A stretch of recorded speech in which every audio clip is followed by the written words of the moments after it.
திண்டிவனத்தில் mobile phone திருடிய கும்பல் கைது.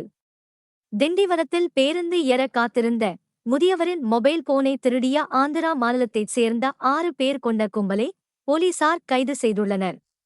பெரப்பந்தாங்கல் பகுதியைச் சேர்ந்த சுப்பிரமணியன் விழுப்புரம் செல்ல திண்டிவனம் மேம்பாலம் அருகே பேருந்து ஏறியபோது அவரது சட்டைப் பையில் இருந்த மொபைல் போனை மர்ம நபர் ஒருவர் திருடினார். உடனே பொதுமக்கள் அந்த நபரை கையும் களவுமாக பிடித்து திண்டிவனம் போலீசாரிடம் ஒப்படைத்தனர். போலீசார் நடத்திய விசாரணையில் கைது செய்யப்பட்டவர் ஆந்திரா மாநிலத்தைச் சேர்ந்த செந்து என்பது தெரியவந்தது. மேலும் அவருடன் சேர்ந்து செயல்பட்ட மேலும் 5 பேரும் திண்டிவனம் பகுதியில் தொடர் மொபைல் போன் திருட்டில் ஈடுபட்டிருந்தது கண்டுபிடிக்கப்பட்டது. இதையடுத்து 6 பேரையும் கைது செய்த போலீசார் அவர்களிடமிருந்து 10 மொபைல் போன்கள் மற்றும் ஒரு காரை பறிமுதல் செய்து இந்த கும்பலின் தொடர்புகள் குறித்து தீவிர விசாரணை நடத்தி வருகின்றனர்.